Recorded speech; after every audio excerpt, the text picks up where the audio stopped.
So, in our last chapter, what happened? They worked 4 hours on one pair of angel wings. Oh, yeah, they were working on the angel wings, and Mr. Hampton and Arthur started talking about Arthur's dad. And it was like the first time that Arthur really like opened up about his dad to anyone. And they talked like a lot about like his favorite shows, his favorite food. And then he wanted that race car, and he was like, "You should hold on to that." Yeah, so some happy memories of the race car, the derby they participated in. So he shared quite a bit with Mr. Hampton.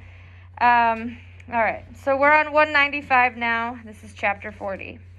The next week, Barbara got chicken pox, and Arthur got sick with the flu that was going around, so he missed his last Saturday of probation in February.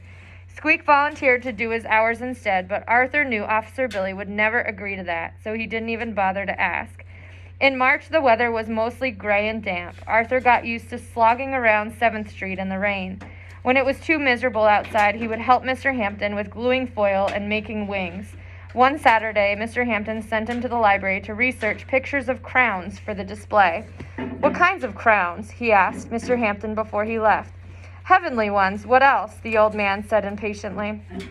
Arthur knew better than to ask the librarians for help with finding heavenly crowns. He looked up crowns in the World Book Encyclopedia, top of 196, and did sketches of some famous ones for Mr. Hampton.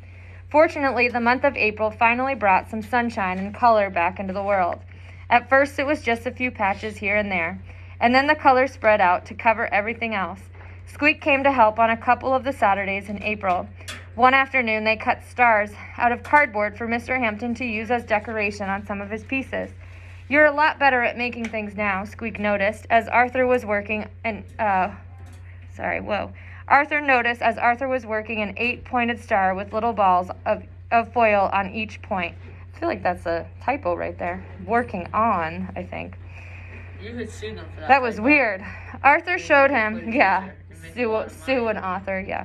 You could. For one typo. It's happened. How dare you? How dare you make a mistake, author? Okay. Arthur showed him how he'd come up with designs for different stars and wings in his school notebooks. "I do a lot of these in class," he said, holding up one of his notebooks. "I've got pages full of them." Squeak shook his head. "You should be paying attention in class." Arthur rolled his eyes. "Please." When they weren't working in the garage, Squeak and Arthur took the grocery cart around the neighborhood to collect the usual stuff on Mr. Hampton's list. Arthur had a routine now. He knew where to get a lot of the things without having to search around too much. Top of 197. The body shop down the street saved light bulbs, busted car mirrors, and coffee cans for him. The small grocery store across from Groovy Jim's always had cardboard boxes and empty bottles. Foil was harder to find, but a week's worth of foil from Squeak's lunches did add up. Tossed-out furniture was plentiful on almost every curb in April. "Spring cleaning," Hampton told Arthur. "You'll find a lot of good stuff now." He was right. Arthur couldn't believe what people threw away. Sometimes it was hard to focus on the 7 most important things with all the other great things people were pitching out. On their treks through the neighborhood, Squeak and Arthur found rusty bicycles leaning against garbage cans, a cracked skateboard, a kid's red wagon with one missing wheel, a telescope with a broken stand, old bird cages, discarded fish tanks. Surprisingly enough, Roger the carpenter turned out to be useful for something after all. He could fix things. The skateboard, which Arthur kept for himself, had a hairline crack at one end of the board. "No problem," Roger said when Arthur showed it to him after another Friday dinner. The dinners had become a regular thing. "I'll get right on it." By the next Friday, Arthur had an almost new skateboard. Eventually, Squeak got a telescope with an almost new stand. Top of 198. Barbara got an almost new wagon and bike. Arthur kept a fish tank and bird cage for himself in case he decided to get a pet someday. He'd never had a pet. When Arthur's mom asked where everything was coming from, he told her they were helping James Hampton and his neighbors clean out their garages. "Spring cleaning," he said. It wasn't a complete lie. So now we're on to the 5th important thing. This is 199. The first Saturday in May was a perfect kind of day. The turquoise sky reminded Arthur of the teardrop lamp he'd collected for Mr. Hampton way back in December. The warm air made it feel like the start of summer. It was the kind of day when his dad would have taken his motorcycle out for a spin, Arthur thought. And then he wished he hadn't thought about that. It was so nice outside that Arthur would have liked to stay home and shoot some baskets in the driveway instead of going to work for Mr. Hampton all day. But the end of his probation was still a long way off. If he'd done the math right, he wouldn't be done until the middle of July, and then he wished he hadn't figured that out. Surprisingly, Mr. Hampton was sitting outside in his office chair when Arthur finally arrived. He had no idea how the guy managed to roll his chair across the gravel and weeds by himself, but there he was in a small square of sunlight outside the garage with his eyes closed and his hands folded in his lap. We're on the top of 200 now. No, he's napping. Of course, Arthur's first panicked thought, here you go, was that something bad had happened to him again. He kicked the gravel in the alley as he hurried toward the guy, hoping the sound might wake him up. Thankfully, Hampton's eyes opened as he got closer. Arthur tried not to let him see his big sigh of relief. "Beautiful day, isn't it?" Mr. Hampton said, waving a shaky hand at the sky. "Thought you might not want to show up today because it's so nice." "No, I'm here," Arthur replied, doing his best to hide the fact that the old man had guessed right. He pointed toward the garage. "So what are we working on today?" "Well, first, I was hoping you'd go and buy me an orange soda over at the grocery across the street." Mr. Hampton pulled a crumpled dollar bill from his gray sweater pocket. Arthur couldn't imagine how the guy could stand to be wearing a sweater in the hot sunshine. No wonder he needed a drink. "I've got such a taste for an orange soda this morning," he said. "Sure," Arthur answered, taking the money. "I can get that for you. Any certain kind?" Mr. Hampton nodded. "Nesbitt's, if they have it. That's what I always used to drink. Buy one for yourself, too. And don't worry about bringing me back the change," he called out as Arthur left. Top of 201. Luckily, the shop across the street had plenty of bottles on ice. Arthur brought back 3, letting his shirt get soaked as he carried them. It felt good. Mr. Hampton watched as he returned. "You got 3 bottles with you? Who's going to drink all that?" "It's a warm day," Arthur said as he handed an open bottle to Mr. Hampton. "Well, yes, I suppose you're right," Hampton nodded. Arthur pulled another chair out of the garage, sat down, and picked up a bottle for himself. He tilted the soda back and took a big gulp. He'd never tried Nesbitt's before, but it wasn't bad. However, Mr. Hampton only took a tiny sip, he noticed. "Something wrong with it?" "Just enjoying it, that's all." The old man put down the bottle and closed his eyes again. Something about the scene seemed odd to Arthur. The guy was sitting in the sunshine in a heavy sweater, not looking warm at all. He'd only taken a small sip of the nice cold soda. Then he tucked the bottle carefully beside him in the chair. "You feeling okay?" "Much better now, thank you." Mr. Hampton pretended to smile, although Arthur wasn't really convinced. And then he changed the subject. "You know, I used to catch crawdads to buy soda pop when I was your age. You know what crawdads are?" Arthur shook his head. He was a city kid. He had never seen a crawdad. "Well, it doesn't matter." The old man waved one hand. "Where I grew up in the South, people used to eat them. They were a delicacy." Top of 202. These are kind of like shrimp-ish. "So I'd catch a whole bucket full of crawdads in the river and take them to the fellow who ran the market in town. He'd give me a free soda pop for every bucketful.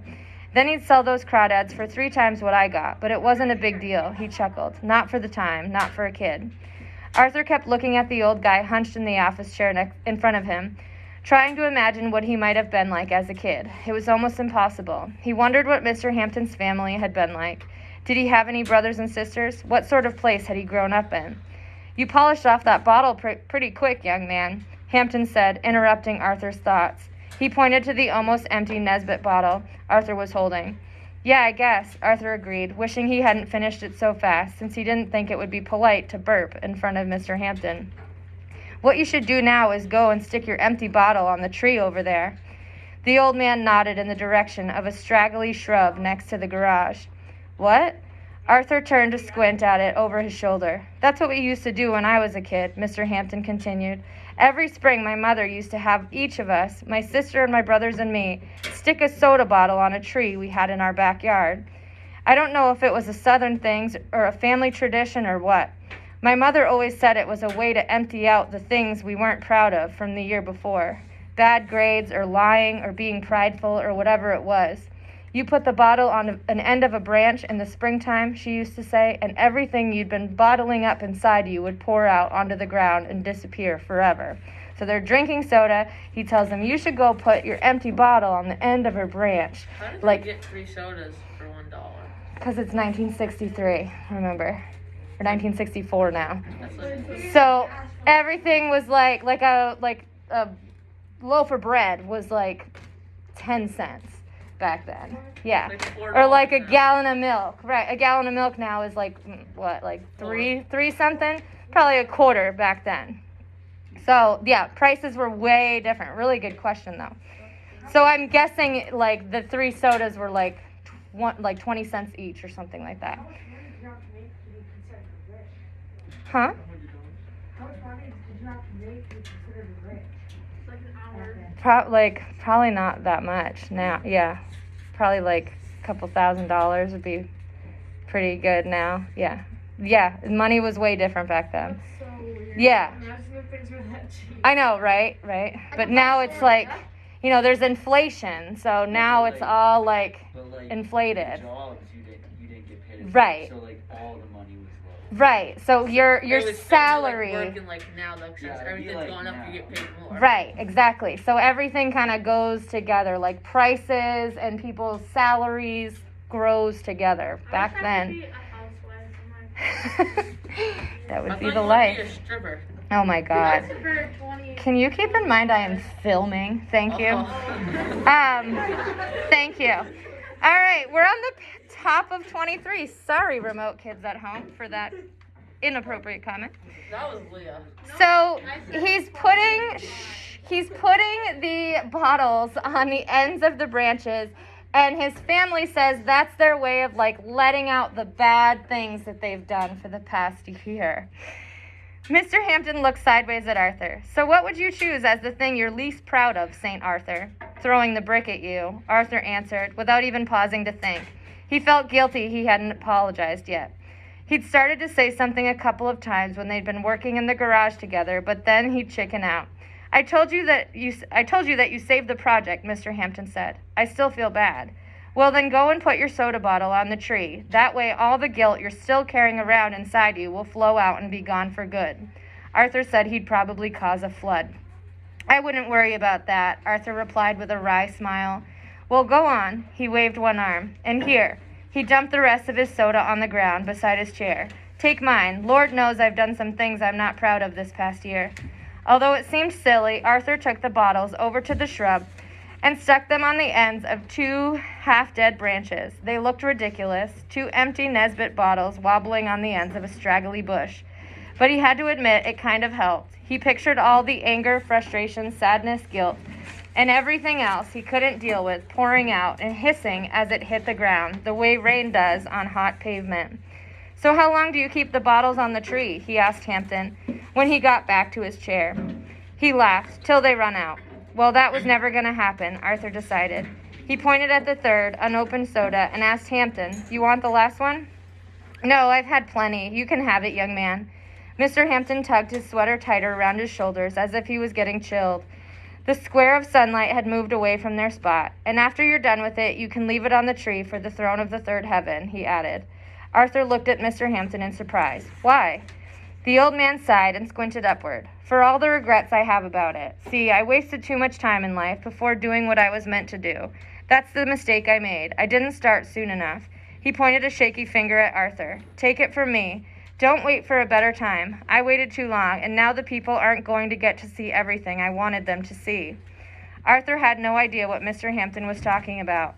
Who won't get to see everything? The people who are coming.